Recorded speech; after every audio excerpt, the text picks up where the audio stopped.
देखा है कि मोदी जी जैसे एक नॉर्मल पर्सन की तरह गए हैं, टिकट बॉक्स पे वहां से टिकट परचेज किया, फिर रूल्स को फॉलो करते हैं वो मेट्रो में बैठे हैं। ये भारत जो है, अगर आप जिसमें शुरू में इंट्रो में कह रहा था कि prime minister Modi strong man है इस वक्त, और वहां के जितने भी लोग थे, वर्कर्स थे, उनके साथ बैठ के नॉर्मल पर्सन की तरह बात कर रहे हैं। लेकिन अफसोस ये है कि पाकिस्तान में हमने आज तक ना ऐसा कुछ देखा है और ना ही कुछ देखने के चांसेस है। So I think it's a great initiative. आज आपके हालात ये हैं कि उसने बिल्कुल पूरे पाकिस्तान के ऊपर पेट्रोल छिड़क दिया है और माचिस उसके हाथ में, और 22 करोड़ लोग तालियां बजा रहे हैं कि बहुत अच्छे तरीके से फौज के खिलाफ नफरत है, मैं मानता हूं इस बात।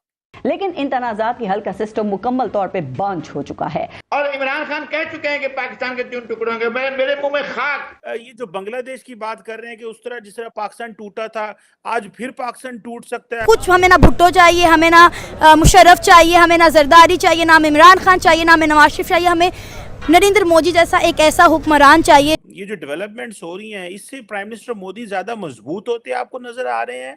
लेकिन मैं खुद हैरान रह गई जब मैंने देखा कि उन्होंने टिकट परचेज की है और फिर वो स्कैन, वो होता है ना मेट्रो लाइन में वो टिकट को स्कैन करते हैं, टिकट अपनी स्कैन करवाई है और जो आम पैसेंजर के लिए रास्ता है उससे होते हुए।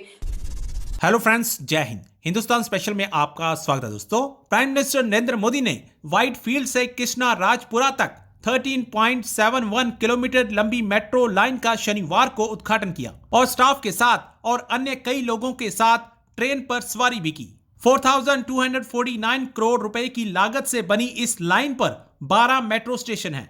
बेंगलुरु मेट्रो की यह नई लाइन आईटी पार्कों, निर्यात प्रमोशन, औद्योगिक क्षेत्रों, मॉल, अस्पतालों और विभिन्न फॉर्च्यून 500 कंपनियों में काम करने वाले बेंगलुरु वासियों के लिए मददगार होगी। व्हाइटफील्ड मेट्रो स्टेशन पर पहुंचने पर प्रधानमंत्री ने पहले टिकट काउंटर पर एक आम यात्री की तरह एक टिकट खरीदा और अपनी यात्रा के दौरान मेट्रो के कर्मचारियों और श्रमिकों सहित जीवन के विभिन्न क्षेत्रों के लोगों के साथ बातचीत की। उन्होंने इस अवसर पर लगाई कि एक प्रदर्शनी का दौरा भी किया। अब पाकिस्तानी मीडिया भी प्राइम मिनिस्टर मोदी की इस सादगी का फैन हो चुका है। तो चलिए दोस्तों, आज की वीडियो की तरफ चलते हैं। Thank you so much. हमने ये देखा है कि मोदी जी ने अभी कर्नाटका के बेंगलुरु में मेट्रो लाइन की उन्होंने इनॉग्रेशन की और वहां पर उन्होंने कोई भी वीआईपी प्रोटोकॉल नहीं लिया।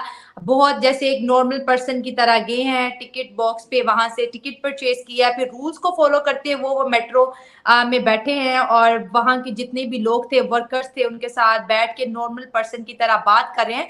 तो कहा यह जा रहा है कि मोदी जी जो है ना वो वीआईपी प्रोटोकॉल को अब इंडिया से खत्म कर रहे हैं। वहां के मिनिस्टर हो, पीएम हो या प्रेसिडेंट हो, उनको भी अब वैसे ही रहना पड़ेगा जैसे इंडिया में आम लोग रहते हैं। तो आप इस मूव के बारे में क्या कहेंगे?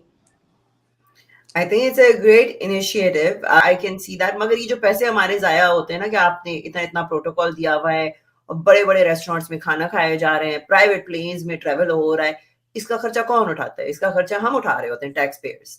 तो दिस शुड बी फिनिश्ड। उन लोगों को किस चीज की इतनी तनख्वाह दी जा रही है? लाइक सीरियसली, आप मुल्क ही चला रहे हो ना, हम भी तो जॉबिंग कर रहे हैं, हम भी कंट्रीब्यूट कर रहे हैं towards the society, and so are you. So why should you get extra treatment and the other people are not? हालांकि वही आपकी सैलरी दे रहे हैं। So this is amazing, I think. और जैसे हम देखते हैं कि जितने भी वीआईपी पर्सन होते हैं उनके लिए कोई रूल्स नहीं होता, बस प्रोटोकॉल के साथ वो जो भी उनका कोई प्रोग्राम होता है या किसी भी एक, अगर वो हम देखें किसी सरकारी जगह को वो विजिट करते हैं तो आम लोगों के लिए और रूल होता है, उनके लिए कुछ और होता है। लेकिन मैं खुद हैरान रह गई जब मैंने देखा कि उन्होंने टिकट परचेज की है और फिर वो स्कैन, वो होता है ना मेट्रो लाइन में वो टिकट को स्कैन करते हैं, टिकट अपनी स्कैन करवाई है और जो आम पैसेंजर के लिए रास्ता है उससे होते हुए।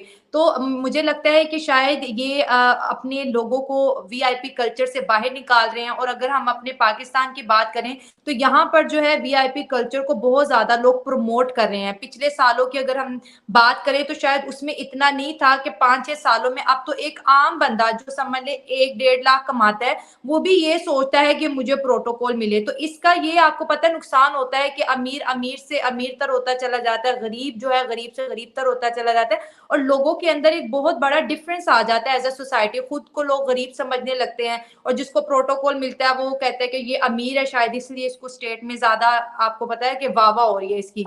तो आप इस बारे में क्या कहेंगे?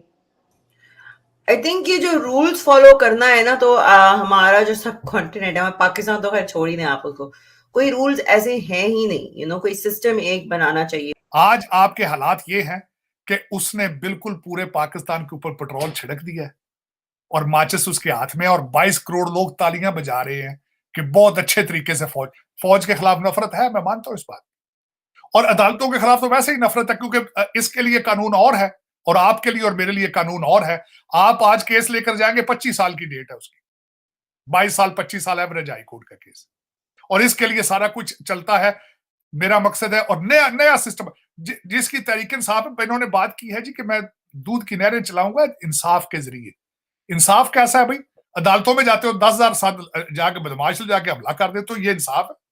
ये कानून की पासदारी। और दूसरा, नया प्रेसिडेंट चीमा साहब ये बना है कि कल को बिलावल भुट्टो 10,000 बंदे लेकर जाएगा तो वो उसको भी अदालतें उसी के हिसाब से रिलीफ देंगे। चीमा साहब आपके 500,000 फॉलोअर और ट्वीट पे होंगे तो आपके लिए कानून डिफरेंट होगा। जज डरेंगे, क्योंकि खास बात यह है कि शायद मेतला साहब कह चुके हैं कि जज टिकट आके तो भी डर देंगे। कर लो गल्ला 136 नंबर ते अगे सी ना अदालत का। अब नंबर आप देखें कि अब इनको नंबर मिलना भी है कि नहीं मिलना, अफसोस की बात ये सियासी जज है ना सर, फिर सियासी इस्टेब्लिशमेंट सारा कुछ सियासी है, तो फिर टिकटॉक से तो तारड़ साहब वही डरेगा ना जिसके फैसले जो सियासत कर रहा है, जो बंदा कानून के मुताबिक चल रहा है, उसको क्या परवाह है कि सड़क पे उसके बारे में जो मर्जी बोला जाए।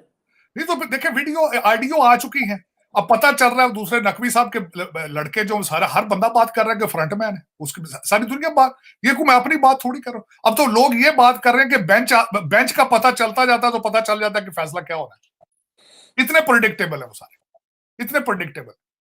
तो इन सर्कमस्टांसेस में ये मुल्क कभी चल सकते हैं? इस तरह चले कभी मुल्क? आपने देखे, आप तो अफगानिस्तान को भी शर्मिंदा कर रहे हैं, आपके हालात ये है। अब तो हमारे पठान भाई तालिबान भी शर्मिंदा है कि यार वो कहते हैं ये कैसी चली कौम है यार। लेकिन उसमें अफसोस वाली बात यह है कि देखें, मैं समझता हूं कि कौम का रिएक्शन था, कौम एस्टेब्लिशमेंट से बेजार थी, कौम का गुस्सा है जुडिशरी, लेकिन अपने कपड़े जला के, अपने आप को जला के उस गुस्से को कम करना ये कोई अच्छी बात है? मैं समझता हूं कि नून लीग का भी गुस्सा है एस्टेब्लिशमेंट पर, कौम का भी गुस्सा है, फड़फड़ मारते रहे, कुटते रहे, सारा कुछ जो कर, लेकिन अपने मुल्क को जला दोगे, पाकिस्तान नहीं रहेगा तो फिर कहां जाओगे? अब तो इस पॉइंट पे आप पहुंच चुके हो, you are at the point.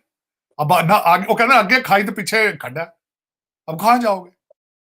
ना इसका कोई प्लान है, ना किसी और के पास प्लान है, बल्कि किसी दूसरी पार्टी से मैंने आज देख रहा था एक जगह पे, उसने किसी वो नून लीग पीडीएम वालों से पूछा कि आपका क्या प्लान है, उसका हम प्लान बाद में बुलाएंगे, पहले इससे तो डील कर लें।